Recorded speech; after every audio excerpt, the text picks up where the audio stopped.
Vai lá. Boa tarde, colegas e colegas. Eu me chamo Rodrigo, certo? E hoje eu vou apresentar para vocês o meu trabalho de conclusão de curso aqui na UTFPR. Eu sou aluno externo no programa de pós-graduação, certo? Sou da graduação de administração aqui na UTF mesmo. E esse aqui é o meu trabalho de conclusão de curso. É muito importante que vocês saibam disso, porque eu utilizei essa aula meio que como um experimento, como um ensaio de como eu talvez vá publicar em algum momento, ou um projeto de pesquisa para o mestrado, enfim, certo? Então, eu utilizei a aula do professor Alexandre como meu pequeno laboratório de experimentos científicos, tá? Outra coisa importante também é que muito da minha pesquisa original foi cortada para eu poder sintetizar os pensamentos, não ficar muito grande para vocês lerem, avaliarem, e também para eu trazer aqui para vocês, tá? A gestão ordinária, ela é uma tecnologia alternativa de gestão, que, na minha visão, não é tão alternativa assim, talvez vocês vejam isso ao longo da apresentação, que parte de uma antítese à gestão convencional que nós estamos acostumados. O Carriere, que é o principal fundamentador dessa teoria, diz que a gestão se desenvolveu por meio de paradigmas gerencialistas, certo? Que ele também chama de pop management. E esses paradigmas são hegemônicos ou tentam ser hegemônicos e eles silenciam outras formas de gerir, certo? Nesse contexto surge a gestão ordinária. Tá? Ela não se apresenta como um modelo, certo? Mas assim, como um conjunto de ideias, uma ideia de conjunto de ideias que se propõe a ser uma nova ótica para os estudos organizacionais. Tá? E ela parte do pilar do cotidiano, ok? O cotidiano, a introdução do cotidiano como importante para o nosso dia a dia dentro dos estudos da ciência, começou lá na invenção do cotidiano de Michel de Certeau. Pelo menos ele é o principal semeador dessa ideia que floresceu para a gestão ordinária. E o Certeau, ele aposta nas formas de fazer, certo? Enfatizando a inteligência e inventividade, que ele traduz como bricolagem. Tá? Bricolagem é uma técnica de você fazer alguma coisa, tipo, faça você mesmo, entende? Você não obedece o que está na sua frente e você faz da forma como você precisa fazer, ok? Então, a literatura do pop management, da gestão ordinária, evidencia que as práticas administrativas em pequenos negócios, eles são guiados por saberes locais, laços afetivos e a improvisação, que o professor Carriere chama de bricolagem discursiva. Bem? Então, ao trazer esse problema para Curitiba, eu verifiquei que, não existiam artigos relacionados à gestão ordinária no contexto curitibano. 2, 92% dos negócios de Curitiba, eles se caracterizam como ordinários segundo Carriere. Carriere afirma que os pequenos negócios eles são ordinários. Pelo site Econodata, se você filtrar pequenos negócios, microempreendedores e microempreendedores individuais, dá um total de 92% dos negócios de Curitiba, certo? Nominalmente, isso passa a casa dos 60 mil negócios, ok? Então, a minha pergunta à mapeadora de pesquisa foi: como se caracterizam as práticas de gestão de pequenos negócios em Curitiba sob a perspectiva da gestão ordinária, certo? E para isso, meus objetivos gerais foram investigar como os pequenos negócios localizados na cidade de Curitiba praticam suas atividades de gestão e como essas atividades se relacionam à gestão ordinária. Então, é um estudo bem pequeno.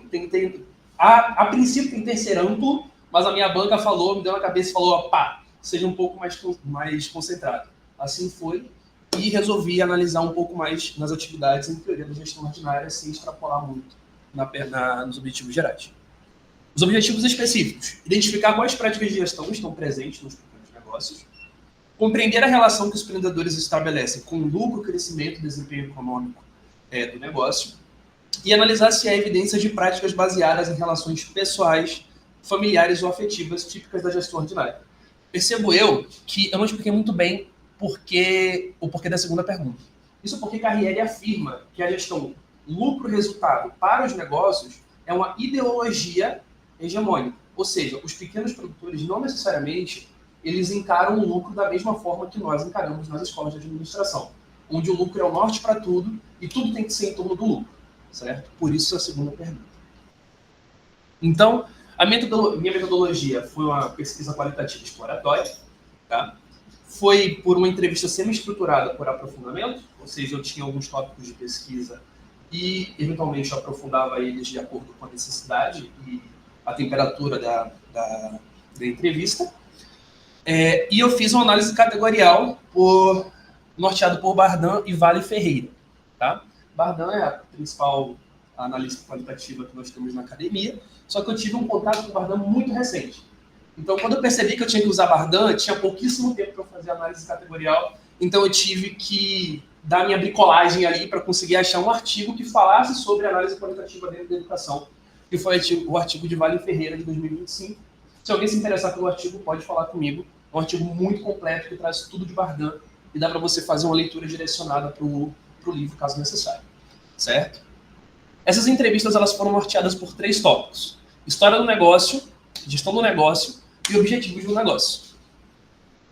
Só que pela parte da manhã eu acabei percebendo um erro gigantesco que eu acabei cometendo de não trazer aqui a continuidade da minha metodologia.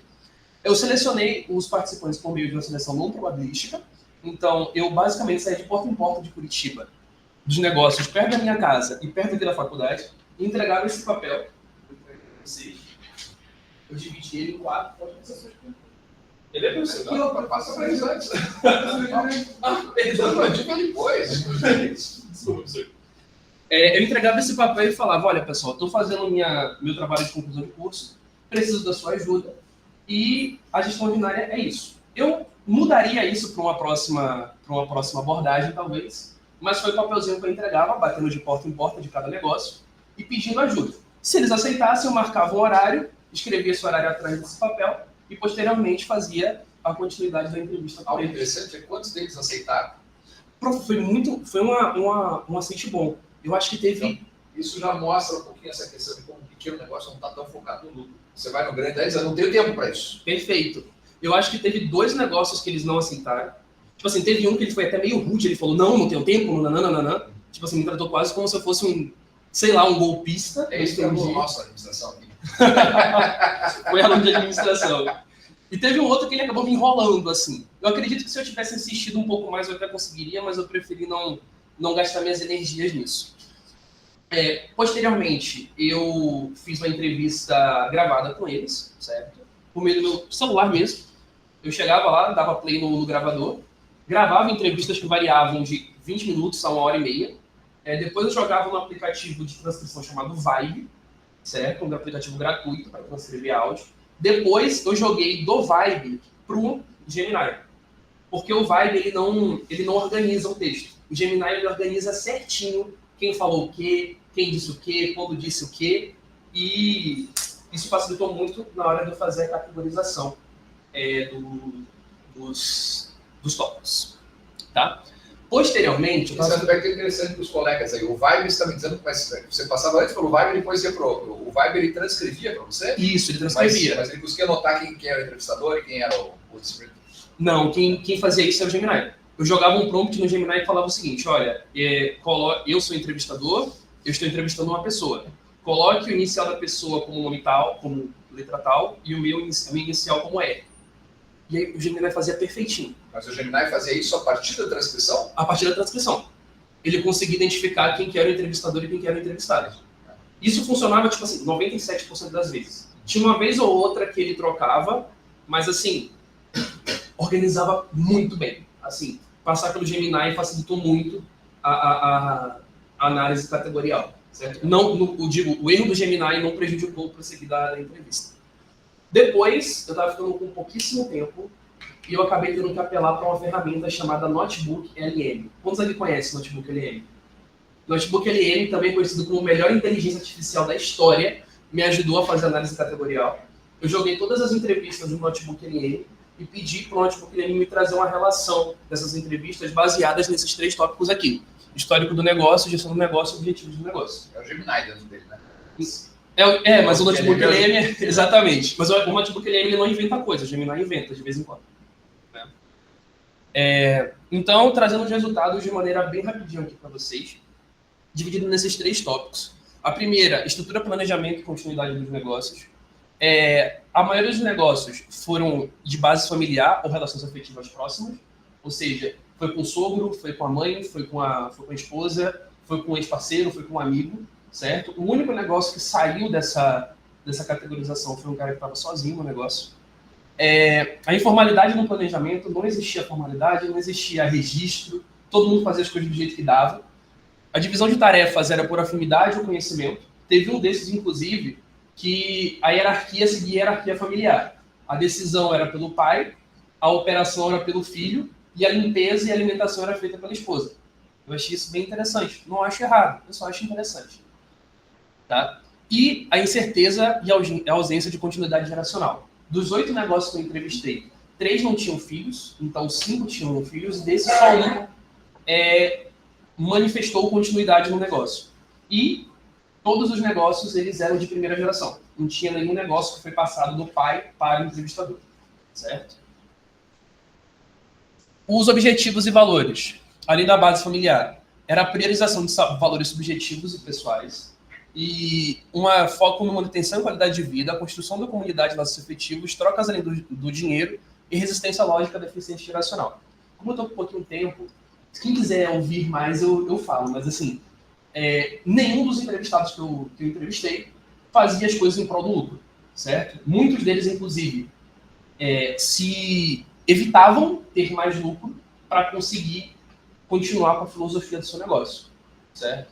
Então, teve uma que disse que o produto que mais dava lucro para ela dava muita dor de cabeça.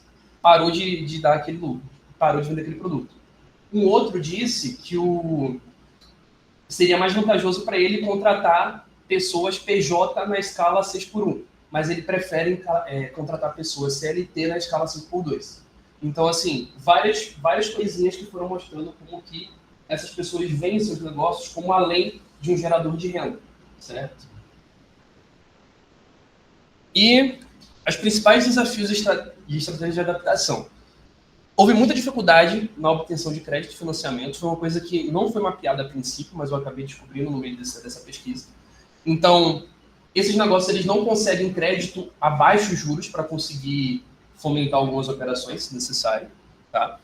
Eles se adaptam e fazem bricolagem discursiva praticamente todos os dias, especialmente na pandemia, foi onde isso mais aconteceu. Teve um caso muito engraçado, onde um dos negócios entrevistados se juntava com outros comerciantes do centro para pagar contas de outros comerciantes que não tinham realizado vendas devidas na época da pandemia.